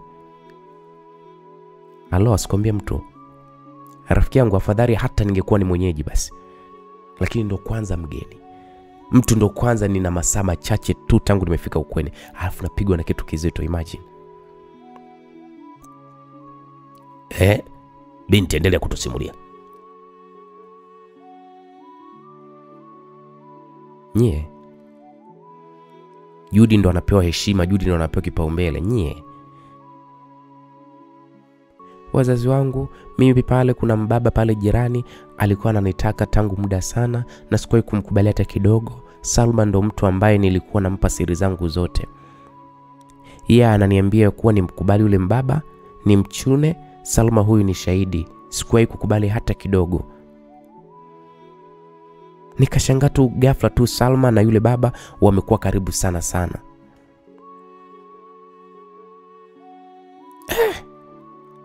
Nye, Judy anajua kutunga uongo. Unajua mpaka Alex alipanic akasema, Judy nakuwa pia nitakuwa. Judy, unahisi hii ni njia nzuri ya kutatua tatizo, si ndio? Unahisi utakuwa salama kwa huu upuzi unaotaka kufanya hapa? Hapo Alex alimjia juu mno nani Judy. Judy maana alizidi, lakini uwezo wa kumtazama mimi sikuwa nao. Nilibaki natetemeka tu. Nilikuwa natetemeka tu, natamani nizimie, lakini kuzimia kwenye siwezi. Judy alikuwa kimya, amejinamia chini. Yaani ukimtazama hata mwenyewe unasema kwamba anaonewa. Kumbe alivyoinama pale chini alikuwa anatafuta machozi. Mamake na Alex akaanza kufoka. We mpuzi wewe. Kumbe sio tu kutembea na mtu na rafiki yake, hadi kukuadia umeshajifunza Hapo mamake Alex alianza kufoka. Jamani, huyu mama alifoka. Alifoka, unajua mtu anafoka mpaka anatetemeka. Akawa anasema, Alex, sikukufunza hivyo. Alex, unashindwa kuheshimu wanawake wewe. Alafu wewe binti, huoni aibu? Mwanaume rafiki yako kabisa unakwenda kumchukua bila hata aibu, si ndio? Kwa lipi? Hebu niambie, kwa lipi? Labda ni hela ama ni nini? Na nimesikia hujui kusoma wala kuandika. Kwanza hayo ni ya kweli? Mama, mimi siwezi kuendelea kukaa kwenye kikao. Naomba msimshambulie Salma mama, please. Sitaki tupishane na nyie, nawaomba. Salma, tondoke. Hapo Alex alinishika mkono, tukainuka hatua moja tu. Yule mama akaniambia, wewe binti wewe, kaa hapo. Asa mimi nikibaki hapa itakuwaje? Unajua mpaka mwenyewe kwanza nikabaki njia panda. Niende na Alex au nibaki kama mama mkwe anavyosema? Kwa nilibaki tu nimesimama na mtizama Alex. Nilishindwa kuvumilia, machozi yanaanza kunitoka. Unajua ile machozi ya uchungu Nilikuwa nasikia uchungu kwenye koo, yani kama vile kuna kitu kimenikaba. Kuna kitu kinaniuma, najisikia kulia kwa sauti. Alex akaniambia tuondoke please. Naomba unisamehe, sikujua kama itakuwa hivi. Alex akaniambia tuondoke, ndo kama ikazidi kuniumiza. Yaani bora hata tu angekaa kimya. Wewe binti, hebu rudi hapa. Umemleta hapa kwa sababu gani? Naomba mkae hapo. Tulimaliza hili. Alex, ukitoa mguu wako hapa na kuapi usije tena kwenye hii nyumba. Mama, fanya vyovyote. Kama umeamua kuchagua upande wa Judy, basi mimi nimechagua upande wa Salma. Hamwezi kumdhalilisha eti kwa sababu tu mmesikia story zake. Mimi ndiye ninayemjua Salma. Na hamjataka kusikia kutoka kwa upande wangu. Salma, nimesema tuondoke. Tumemdhalilisha? Tumemdhalilisha nini? Eti tumemdhalilisha? Kwani si hajui kusoma? Kwani hilo ni la uongo? Mama, please. Salma, tuondoke. Nyie mnajua kwamba Alex alifoka sana. Sasa mimi nifanye nini? Unajua sikuwa tayari Alex agombane na mama yake kwa ajili yangu. Nikasema Alex, ni sawa. Nitakusubiria nyumbani lakini wewe maliza kwanza hili, tafadhali nakuomba. Ilibidi tu nijitoe ili niondoke mimi peke yangu. Lakini Alex akagoma kabisa, hataki kubaki hapo. Judy analia tu, hapo anafutafuta machozi. Nyie huyu Judy nyie. Mama mkwe wake ndo anambembeleza. Nyie kama kuna watu wanajua kuigiza, huyu dada Judy, aisee apewe heshima yake.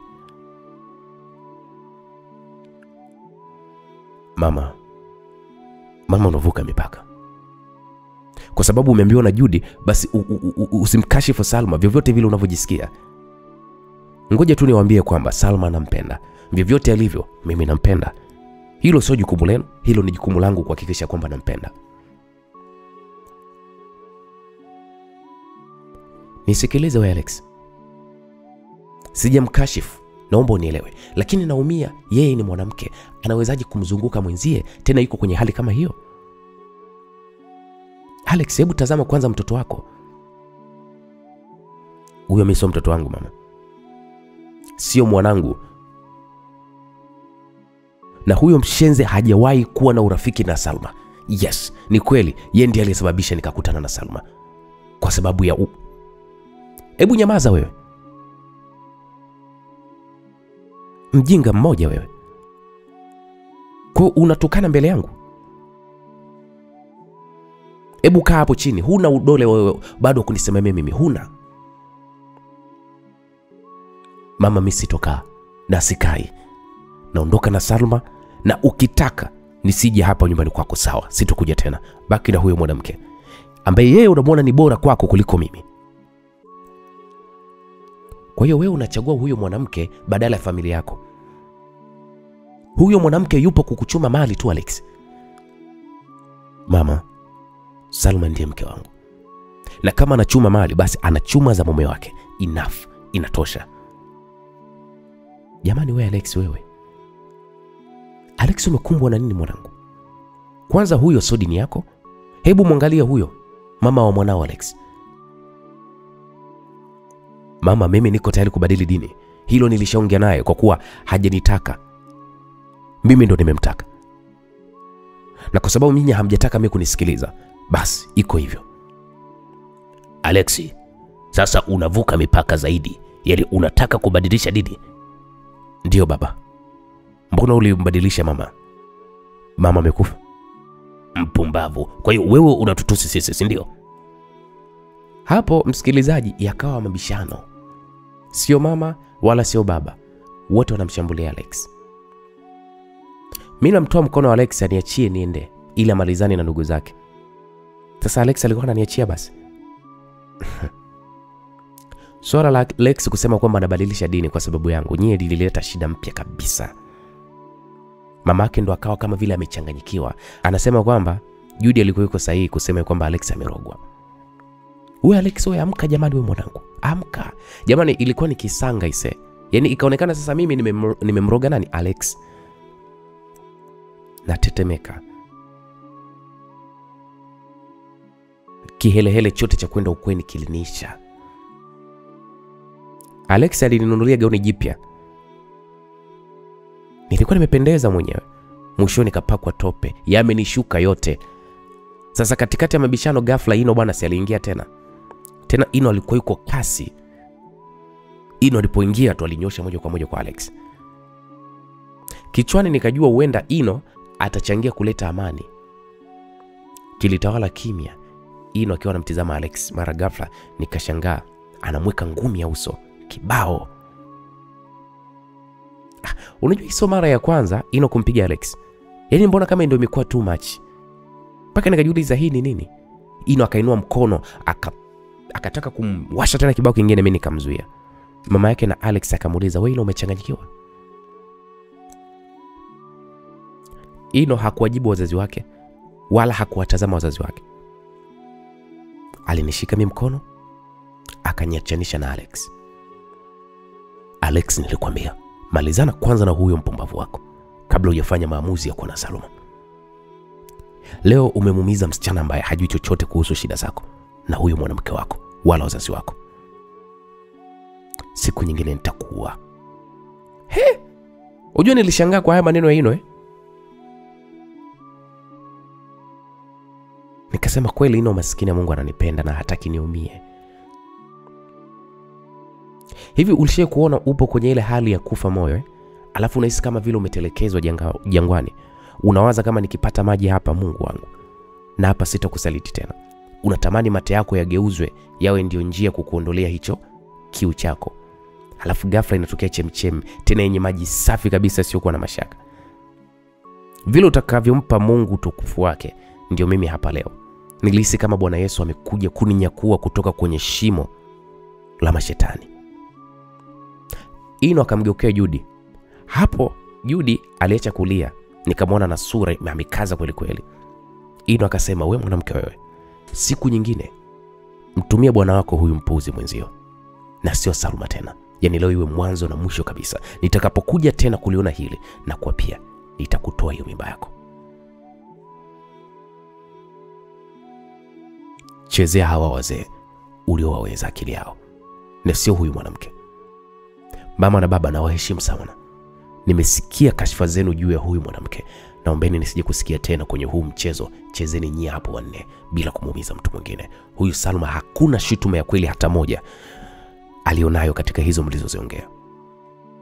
Lakini wewe Ino, huyu tayari ana mimba ya kaka yako. Hatuwezi kumtelekeza. Lakini pia swala la kubadili dini, hilo nalo haliwezekani. Hapa bado tu kuna vitu vingi. Alex hawezi kuwa na huyo. Hapo sasa hawa wazazi ndo walizidi kuniua kabisa jamani. Ino akasema mimi hiyo hainihusu.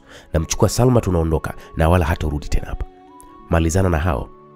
Alafu endelea kumkumbatia huyo malaya wako mpaka siku atakapoweza kuja kutembea na mumeo, ndio utaweza kuelewa. Nyie mnajua kila mtu alishtuka. Wangu. Yaani Ino anamwambia mama yake eti Judy atakuja kutembea na mume wake, yaani babao. Hey kweli kaka sio mwehu tu, huyu ni kichaa. Mama Alex akamwambia Ino, wewe huna adabu Hapo Ino wala hata kujibu. Tukaondoka huko akiwa amenishika mkono. Yaani nilikuwa namwangalia jinsi alivyokuwa yuko very serious. Tukaenda mpaka kwenye gari yake, akanifungulia mlango nikaingia. Hapo namuonea aibu tu. Basi akaniuliza kuna kitu chochote umeacha nyuma? Nikageuka kutazama ile nyumba, nyie machozi alinitoka. Moyoni nikasema ndio, kuna kitu changu nimekiacha. Roho inaniuma sana, nimemwacha Alex wangu. Sijui watayamaliza vipi hayo. Nikamwambia Ino, hapana, hamna nilichokisahau. Hakuna nilichokiacha. Ino akaniambia sawa. Alichukua pale maji akaniambia kunywa. Nilikunywa maji mengi kwa hasira. Walau sasa nikaanza kuona hata moyo umefanyaje? Umepunguza ile kasi ya kuuma. Akanitazama. Mimi namtazama tu jicho la chini chini. Ino akaiondoa gari. Na hata sijui tunaelekea wapi, lakini hatakuwa tunaenda njia nyumbani kwangu wala kule kwake. Alifika nje ya hoteli moja hivi akashuka, akaja kunifungulia mlango. Akaniambia shuka. Kweli nikashuka zangu, lakini nilikuwa ni mnyonge. Akaniambia Salma, hutakiwi kulia hata kwa sekunde moja. Hivi unaelewa ninachokuambia? Hapo nilikuwa hata simuelewi. Nikasema ndio Ino, nakuelewa. Okay, kula alafu tuongee. Jamani, nilikula chakula lakini hata akiendi. Muda unaenda, hata simu yake Alex haikuita. Muda wote nilikuwa tunachungulia labda amepiga simu, lakini hakuna. Nilitamani Ino anipeleke nyumbani nijifungie peke yangu, lakini nilikuwa naogopa kumwambia. Baada ya kumaliza kula, Ino akaniuliza, Salma, hivi bado unampenda Alex? Hapo nilibaki nimekodoa macho. Yaani sijui nimjibu nini Ino kusema lo kweli. Moyoni nampenda sana Alex, lakini sasa hii vita hii, mbona naona kama vile siwezi. Nilitikisa kichwa nikasema ndio nampenda. Pamoja na yote yaliyotokea, ndio nampenda Alex sana. Na natamani wazazi wake walau wangeweza kunielewa.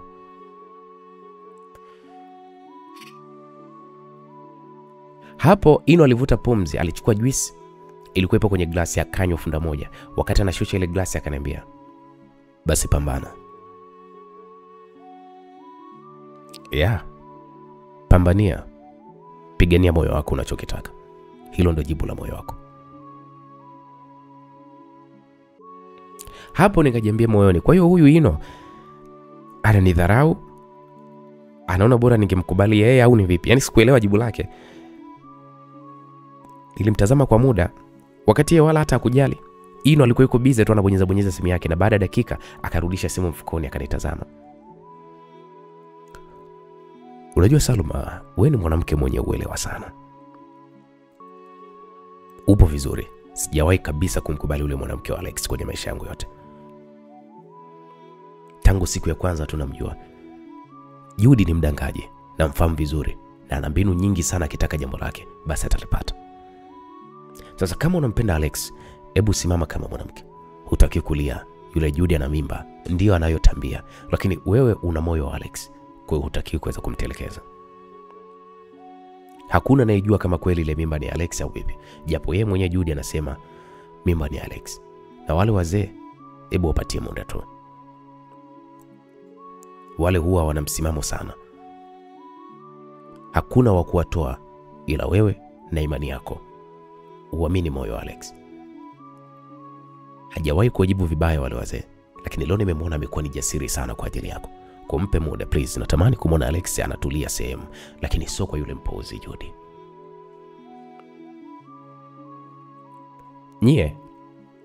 Ino aliniambia mambo mengi. Hapo kidogo ndo yale maneno ya Ino yalinipa amani kidogo ya moyo. Na baada ya kutoka hapo alinipeleka nyumbani kwangu. Nilipofika tu kwanza nilikuta pale gari ya Alex iko nje kwangu. Kidogo hapo nikafurahi kuona kumbe okay, Alex ananijali sana. Niliposhuka tu kwenye gari ya Ino, Alex alikuja pale akanichukua. Hakuongea kitu na Ino, akaondoa gari. Kwa tuliingia ndani, bado alikuwa amenishika mkono. Nafika tu ndani alinikumbatia bila hata kusema kitu kwa zaidi ya dakika kama 3 hivi. Na mimi nilitulia tu kimya. Niliona kimya kingi, nikataka kutoka, akanishika kwa nguvu, alafu akaniambia, Salma, unanichukia? Nikamwambia hapana Alex. Nakupenda Salma. Nakupenda sana. Unaniamini? Hapo alipiga goti. Yaani alipiga goti chini akawa amenishika miguu, alafu ananitazama usoni. Alex akarudia tena kuniuliza, Salma, unaniamini? Jamani uweze amini, nilijibu tu kwa kutikisa kichwa. Hapo machozi yakaanza kunitoka. Nililia jamani. Nililia kwa uchungu. Alex alinikumbatia akawa ananibembeleza. Mimi hata sikutulia. Nililia kwa muda mrefu mpaka nilipohisi hasira zangu zimepungua. Alex akanipa maji ninywe, nikanywa ndo ikawa afadhali. Akaniuliza tena, unaniamini Salma? Nikasema ndio. Hapo hakuongea tena kitu. Alianza kunipiga pale mabusu. Alinipiga sana mabusu mpaka tukapandwa na nanilio. Siku hiyo Alex alinikimbiza. Alinipa penzi ambalo nahisi sitakuja kulipata kabisa. Huyu kaka anafa mechi ilikuja kuisha niko hoi. Nililia, yani Alex yuko hivi jamani. Alafu ndo kwao hawanitaki. Mbona mimi naweza nikafa? Tena nitakufa. Huyu kaka siwezi kumwacha, mimi siwezi. Yani ndo nilizidi kuvurugwa, sielewi. Alex alinifuta machozi, akaniambia, Salma, naomba tusiharibu furaha yetu kwa sababu ya watu wengine. Please nakuomba Salma wangu. Nakuomba, wewe ndiye mwanamke wangu. Wewe ndiye mke wangu na sio mwanamke mwingine yote. Nikamwambia Alex, lakini kwenu hawanitaki. Lazima tu tuna baraka za wazazi. Naomba nipeleke kwenu Salma. Hizo baraka zinatosha kabisa nikizipata kutoka kwa wazazi wako. Hawa wazazi wangu wanahitaji muda ili waweze kutuelewa, na wataelewa tu. Tuwapatie muda. Alex, nikuombe kitu. Kitu gani? Usibadilishe dini. Why? Salma huhitaji ndoa? Nakuuliza Salma. Sio kama sihitaji ndoa, mimi ndo nitabadilisha. Nilifanya maamuzi. Acha tu mimi nibadili dini, labda nitawaridhisha wazazi wake. Labda kwa hili wanaweza kufurahia hata kidogo. Alex alinikumbatia akaniuliza, Salma, kama nikikwambia kila kitu, utaniamini? Hautokasirika? Nikamwambia ndio, sitokasirika. Niahidi. Nikamwambia nakuahidi sitokasirika. Okay. Kule nyumbani wamegoma kunisikiliza. Judy amepambana. Anasema ile mimba ni ya kwangu. Imenibidi nikubali tu Salma. Ila nitahudumia kila kitu. Yeye aende kwao akajifungue, na atakapojifungua ndipo jibu litakapopatikana.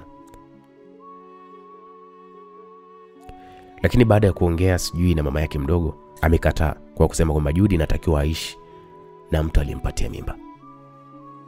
Kwa hiyo Judy anatakiwa aishi na mimi. Na wameamua kabisa kwamba Judy aishi kwangu. Nimelipinga sana hilo Salma. Nimelikataa sana. Lakini wamenilazimisha.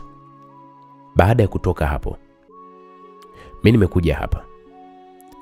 Nimechukua nguo zangu baadhi na vitu vyangu vya muhimu. Kwa nitaishi hapa na wewe kwa kipindi chote. Naomba unipokee. Mambo yakiwa sawa tutakuwa huru. Wacha kae pale yeye, then mimi nikae hapa na wewe. Nyie, kusema ule ukweli nilihisi kuchoka. Yaani nafsi mpaka roho. Alex alinipigia magoti. Nikamuuliza Alex, vipi kama mtoto ni wako kweli? Alex alibaki kimya. Nikasema nimekoma mie. Nikamwambia okay basi sawa, usinijibu. Hapo nilimwambia kwa hasira huku nikawa nageuka upande mwingine kulala. Akaniambia no Salma. Nimekwambia niamini, wewe ndiye mwanamke wangu. Yule mtoto sio kwangu. Naomba uniamini, yule mtoto mimi sio wangu. Sawa. Sasa akiwa wako je? Hakuna kitakachobadilika. Nitakuwa wewe hapo. Hapo alipozungumza hivyo Alex akanipiga busu. Nikatabasamu lakini bado ni pagumu nyie. Mwanaume akiwa upande wako kuna faraja unaipata, lakini kitendo cha Judy kwenda kukaa kwa Alex sikukipenda. Nilichukua vitu vya Alex nikavipanga vizuri, na baada ya hapo nilienda chakula cha usiku tukalala. Asubuhi na mapema ilikuwa ni safari ya kwenda kwa mama. Nikamtambulisha Alex wangu rasmi kama mchumba wangu ambaye anatarajia kunioa. Mdogo wangu Subira na mama walimpokea Alex kwa furaha. Nilitolewa barua siku hiyo hiyo. Nikashangaa bona surprise tena. Alex alimwambia mama, naomba kabisa nimchumbie Salma, na hii ni barua yangu ya uchumba. Awe. Mama alifurahi sana. Tulishinda hapo hiyo siku. Jioni nikamuona Ino. Naye kaja. Jamani pale changamka nyumbani. Hatari. Hapo ndo nilijua Ino anaongea. Alafu wamezoeana na Subira. Mpaka nikawa nashangaa. Alex akaninongoneza, Ino anammendea mdogo wako Subira. Wewe muone tu macho yake. Jamani nilicheka hapo. Hapo ndo nikaanza kumfuatilia Ino. Kweli bwana, kuna macho fulani hivi alikuwa anamwangalia sana mdogo wangu Subira. Alafu anamjali vibaya mno. Nilimwonea huruma maskini ya Mungu, anatafuta pa kujiweka kaka wa watu. Nilitamani kumwambia Subira, Ino akikutongoza usimkatae, lakini niliogopa. Kwa tuliondoka, na baada ya kula chakula cha usiku Ino akaniaga kwa kunichangamkia kweli kweli. Ananiita shemu. Usiku mwema, mlinde bwana huyo bwana, hawezagi kabisa kujilinda. Mimi hapo nacheka tu. Ino ananitania kweli kweli. Unajua nikashangaa. Ino anampa hela Subira. Unajua mimi nilikuwa nafuatilia kwa chini chini Yaani nikasema au wameshakulana hawa. Ila nikasema ya kwangu tu ananishinda, hebu ngoja kwanza nitulie. Alex akaniambia kwamba inatakiwa tuwai ukapumzike, unajua kwamba kesho tuna jambo letu Nikasema sawa. Kwa niliona hiyo kesho kama vile haifiki. Mimi naenda kuwa boss lady, mmiliki wa mgahawa, tena mgahawa wa kisasa. Yaani site mgahawa, niite restaurant. Ukita mgahawa kama una shahadi tunaita kwa Kiingereza restaurant. Restaurant kishua. Mungu huyu. Judy akija kujua kuhusu mgahawa na hisi vita itaongezeka. Na vita ndio itakuwa kubwa zaidi. Nitatupiwa makombora mimi ya kila aina. Basi kulipokucha asubuhi na mapema, Alex aliamka kwa wa kwanza. Akaniambia kwamba yeye anatangulia kuweka vitu sawa. Atamtuma mtu anijie. Nikasema sawa. Kwa alienda kwa gari yake, akaja na mfuko, akanipatia huko ananiambia kwamba hiyo ndio nguo ambayo unatakiwa kuweza kuivaa. Nikasema sawa. Hapo moyo unanidunda balasi kwambie mtu. Mimi ndo mama shughuli, sijawahi hata siku moja. Nilikuwa nawaza nikifika nitaanzia wapi. Leo kazi ninayo. Muda wote nilikuwa natizama tu saa. Muda naona kama vile umeganda, masaa kama yasogei. Siku ilikuwa ndefu kweli kweli, sikwambia mtu. Zakia alinipigia simu anipitie twende, maana nilimwambia kwamba awepo siku ya ufunguzi na wenzie ili apajue. Kwa nilimwelekeza nikamwambia kwamba mtaenda tu, mimi nitakuja tu, kuna sehemu naenda. Kwa sikutaka kuongozana nao kwa sababu ya maelekezo ya Alex. Muda ulienda kama kinyonga jamani. Yaani kama kinyonga aliyevunjwa mguu mmoja. Yaani muda unakwenda taratibu mpaka nikawa nasema au hii ni siku nyingine. Wewe labda nilipitwa na usingizi. Nyie mpaka inafika saa 10 nilishajiandaa muda mrefu mpaka nahisi sasa. Yaani mpaka naanza kunuka jasho sasa. Nimevaa mwenyewe na kiatu changu kabisa, kilikuwa ni kiatu kirefu, gauni nayo pia ni ndefu, alafu mpaso wake paja lote liko wazi. Saa 11 nishakata tamaa. Natamani nipige simu Alex kumuuliza jamani, mama Shuhuri huko umenisahau au ni vipi? Alex ndo kanipigia hiyo simu. Hiyo simu ilikuwa ni majira ya saa 11, akaniambia toka nje. Kuna mtu amekuja kukuchukua. Uweze amini nusu yanianguke. Maana soko mbio hizo. Nilitoka pale nikakuta kuna gari. Mkaka tu hivi hata simjui. Akaniambia madam, nimeambiwa nikuchukue. Nikasema asante. Huku naingia kwenye gari tukaondoka zetu. Bwana. Nafika hapo Salifudi pamenoga jamani. Pamenoga mpaka nikatetemeka mwili kwa furaha. Mbele kabisa kulikuwa kuna picha yangu. Haise picha kubwa. Pamepambwa kila kona jamani, pamependeza sio poa. Wadada wamenoga, shamra kila kona. Jamani palipendeza kuanzia watu mpaka eneo. Yule kaka alinifungulia mlango. Nikashuka, watu wote macho kwangu. Alafu goni langu sasa lilikuwa linabembea huko nyuma. Kama mkeo wa tausi refu hatari asikwambie mtu. MC pale akasema, "Haya jamani mpigieni makofi mgeni wetu rasmi CEO Sally VIP Food Point. Bibi Salma ndo huyu kafika." Unajua ile MC anakupamba. Nyie MC alijua kunitia aibu jamani. Nusu nianguke, sijawahi haya mambo mia. Alafu unajua ndo kwanza nilikuwa nimeshuka kwenye gari. I say nilinama chini kwa aibu. Kuna mdada hata simjui. Alikuwa amependeza na yeye. Akaja akanipa mkono akaniambia, "Madam, ni huku." Mie huyu naitwa madam jamani nyie. Akawa ananiongoza mpaka pale mbele, kulikuwa kuna viti viwili. Nikawa nimeketi hapo. Hata Alex sijamuona kwanza. Hata kuangaza ile macho kunyanyua hivi sura siwezi. Naanzia wapi? Aibu mtindo mmoja. MC akanipamba hapo. Ananisifia jamani nyie watu. Wanapiga tu makofi tu. Mie tena aibu hatari, kucheka na shindo, alafu unajua niko peke yangu pale mbele. Na huyo MC ndo mpenda misifa. Jamani tafrija yetu hii leo kuna mambo mawili yametukutanisha hapa. Kubwa kabisa mliloambiwa ni ufunguzi wa restaurant yetu pendwa. Lakini jambo la pili naomba nisiwe msemaji sana, tumsubiri bwana mkubwa atuambie kubwa hasa alilotweetia hapa ni lipi. Bwana Alex popote ulipo tunaomba usogee hapa mbele tafadhali. Makubwa. Unajua nilibaki nawaza kumbe kuna jambo lingine tena, lipi hilo? Alafu Alex yuko wapi? Mbona simuoni? Unajua nikaangazangaza macho huku na kule simuoni Alex. MC naye akazidi kusisitiza Alex asogee mbele. Nyie cha ajabu Alex haonekani. Nyie mjue kile kijasho chembamba kusema lo kweli kilianza kunitoka. Nikaanza kuwaza huyu Alex au kafungiwa ndani na Judy. Nilihamisha kichwa chini huko moyoni nikawa nimejawa na pressure ya kufa mtu.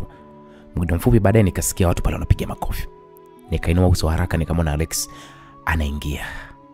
Bwana, niliachilo tabasamu, yani alikuwa Alex kapendeza huyu mwanaume wangu. Nilijikuta tu namuonea mpaka wivu. Huyu mkaka mzuri hivi jamani, sio atataka kunipokonya jamani. Tutauana ise. Alex aliingia pale. MC akasema hebu mpigeni makofi kidogo. Yani kwa alivyong'aa, anapendeza kabisa kuzaliwa kwenye koo za kifalme. Unajua yule MC anacheka kicheko kwa sauti. Alex basi akaingia tu anapiga makofi. Alex anatembea macho yote hapo kwangu. Alikuja pale akanibusu kwenye paja la uso. Alafu kila mtu ananitizama mie. Nikainama ndo aibu kabisa. Akaniongezea aibu. Yani huyu kaka akanongoneza sikio na akaniambia umependeza sana mke wangu. Nyie nilicheka. Maana mimi mwenyewe nilikuwa namuonea wivu kwa jinsi alivyokuwa anaonekana. Super. MC akasema naanza rasmi shughuli yetu jamani. Alex pale akachukua mic. Akasema jamani, mabibi na mabwana, na washukuru wote kwa kuja kuungana nasi siku hii leo. Nasema asanteni sana na karibuni mno. Lakini naomba kabla ya kuzindua huu mpango wetu naomba niwakaribishe hapa kwamba kutakuwa kuna chakula cha kisasa. Chakula cha kisasa kabisa na kitapikwa na wapishi wenye uzoefu. Popote ulipo chakula utaletewa tena kwa wakati sahihi. Naomba niwakaribishe na chochote unachokiona hapa leo, chochote utakachokula hapa, basi jua kimetengenezwa hapa Sally Food Point. So lazima tujipe heshima kubwa, lakini sisi ndo VIP. Watu pale makofi, pa, pa, pa, pa, pa, pa, pa. Wakapiga makofi na mimi nikajipigisha pale makofi. Hapo nilikumbuka naonaga tu kwenye TV mume akiwa anahutubia, mfano watu wakipiga makofi, basi na mke naye anakuwa anapiga. Kwa mimi nikafuata nikapiga pale. Alex akatulia kidogo alafu akaendelea. Lakini leo ni siku moja muhimu sana mabibi na mabwana. Siku hii ni muhimu sana kwangu, siku ambayo haijawahi kutokea kwenye maisha yangu. Hapo Alex alitulia, akageuka kanitazama kwa sekunde. Na kisha alitoka alipo, akaja hapa kwangu, akanipa mkono huku akinipa ishara nisimame. Na mimi nikasimama, tukasogea mbele kidogo, alafu akaendelea kuongea. Mnamuona huyu mwanamke? Watu wakasema ndio. She's my woman.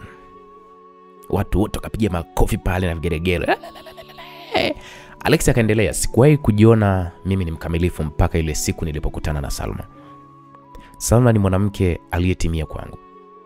Labda niseme kwamba kila mwanaume anatamani mwanamke kama huyu, lakini mimi nimempata. Naomba leo nitumie siku hii kumweka wazi mwanamke wa maisha yangu mbele kila mtu, na mumjue Salma ambaye ndiye CEO wa huu mradi na pia ndiye mke wangu mtarajiwa. Jamani, hii moment nilihisi mimi dunia nzima ni yangu. Nilihisi mimi ndo nastahili kuishi kwenye mapenzi yenye raha. Jamani, mbona mimi raha inanizidi jamani? Wakati nafurahi, ghafla niliona Alex anaenda chini, anapiga goti moja mbele yangu, na kisha nikashika mdomo wangu huku nikiwa nimeuacha wazi. Nikaendelea kushangaa, nikaona Alex kutoa pale pete alikuwa ameshika mkononi. Akasema, naomba Salma uwe mke wangu. Nakupenda. Nyie, kusema ukweli sijui hata machozi yalitokea wapi. Wakati mimi ndo nilikuwa na washangaga wadada wanaojiuliza eti ukivalishwa pete. Jamani mnisamee. Mimi mwenyewe sijui hii moment ilitokeaje. Nilijikuta tunampa mkono huku nalia. Yaani machozi yalikuja tu yenyewe. Kumbe machozi yanatokaga tu yenyewe. Yaani nalia huku nasema asante Mungu. Asante kwa huu ushindi. Ndoa soon. Nilivalisha pale pete bwana. Mbele za watu, tena kwa hadhi ya kimamtoni, yani hadhi ya kimbele. Sio Kiswahilini jamani. Alinikumbatia pale Alex akasema nakupenda. Nakupenda kila siku Salma wangu. Nikamwambia nakupenda kila siku Alex wangu.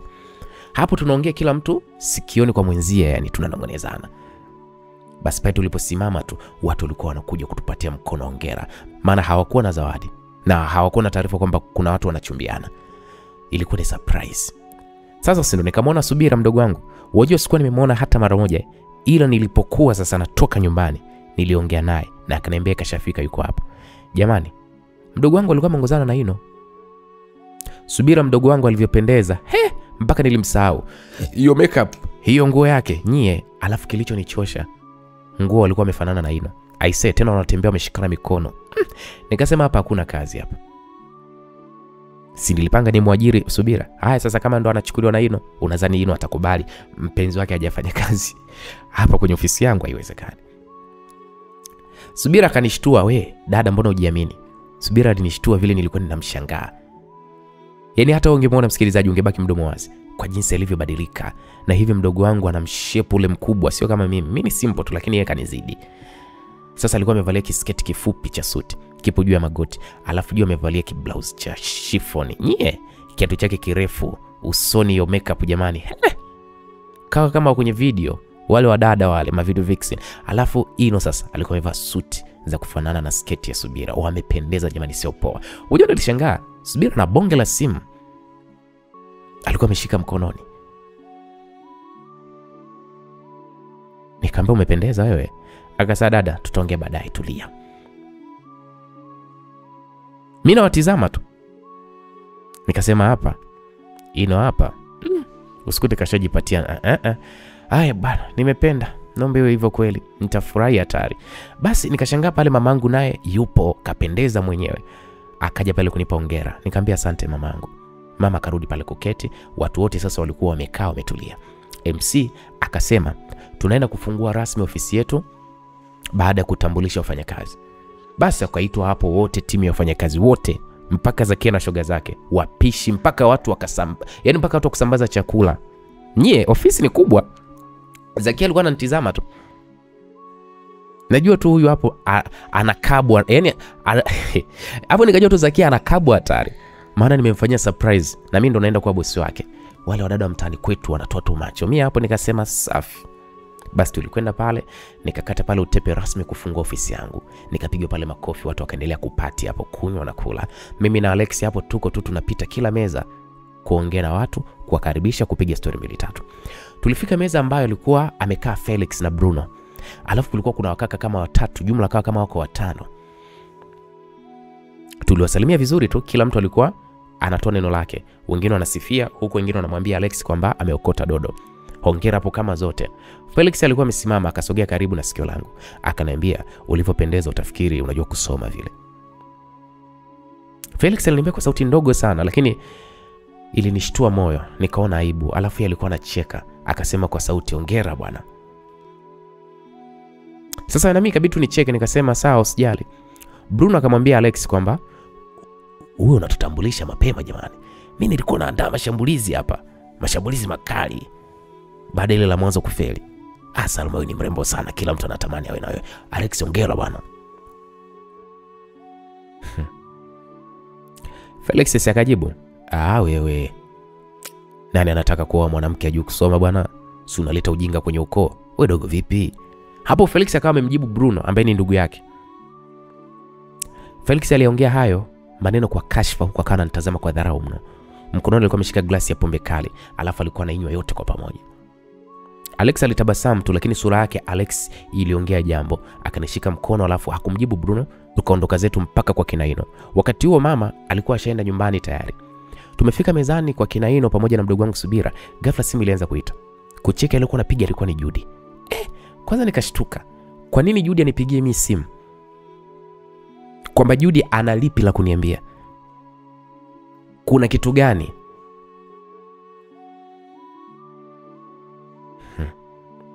Sasa bwana, si nikapokea ile simu. Najuta hata kwa nini nilipokea ile simu. Najuta. Msikilizaji, unajua ni kwa nini Salma anajuta kupokea ile simu? Najua unatamani sana kujua. Basi usikose katika sehemu ya 4 mzigo mtamu wa kuitwa Binti Salma kutoka kwake Baby Love. Mimi naitwa Anko J. Asante sana kwa time yako. Niseme asante na kwaheri kwa sasa. Tukutane katika sehemu ya 4.